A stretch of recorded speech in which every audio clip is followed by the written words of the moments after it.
కామారెడ్డి జిల్లాలో కల్లు ప్రియులు ఆందోళనకి దిగారు. తాగేందుకు కల్లు లేక తీవ్ర ఇబ్బందులు పడుతున్నామని పలు గ్రామాల ప్రజలు ఆవేదన వ్యక్తం చేస్తున్నారు. ఇటీవల బీర్కూరు, నస్రుల్లాబాద్ మండలాలలో కల్తీ కల్లు తీవ్ర కలకలం రేపాయి.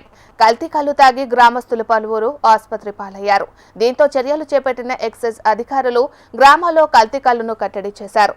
అయితే తాగేందుకు కల్లు అందుబాటులో లేకపోవడంతో కొన్ని గ్రామాల ప్రజలు సైడ్ ఎఫెక్ట్స్ గురవుతున్నారు. ముఖ్యంగా మల్లాపూర్ గ్రామస్తులు వింతగా ప్రవర్తిస్తున్నారు.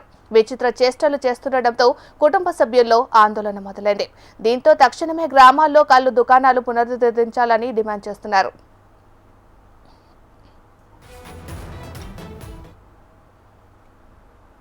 ఇప్పుడు దేశదారు తాగినాడు వాడు ఎట్లా ఎగురుతాడు?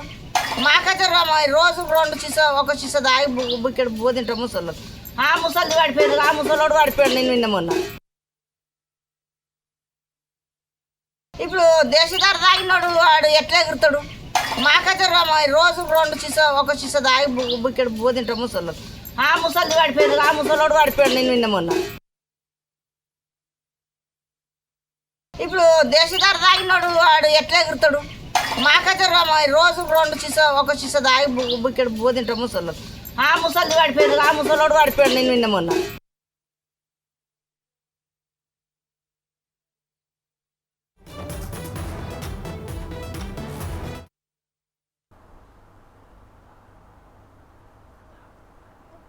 కామారెడ్డి జిల్లాలో కల్లు ప్రియులు ఆందోళనకి దిగారు.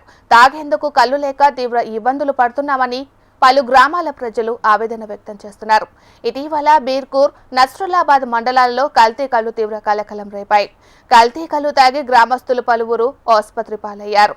దీంతో చర్యలు చేపట్టిన ఎక్సైజ్ అధికారులు గ్రామాల్లో కల్తీ కల్లును కట్టడి చేశారు. అయితే తాగేందుకు కల్లు అందుబాటులో లేకపోవడంతో కొన్ని గ్రామాల ప్రజలు సైడ్ ఎఫెక్ట్స్ కి గురవుతున్నారు. ముఖ్యంగా మల్లాపూర్ గ్రామస్తులు వింతగా ప్రవర్తిస్తున్నారు. విచిత్ర చేష్టలు చేస్తుండటంతో కుటుంబ సభ్యుల్లో ఆందోళన మొదలైంది. దీంతో తక్షణమే గ్రామాల్లో కల్లు దుకాణాలు పునరుద్ధరించాలని డిమాండ్ చేస్తున్నారు.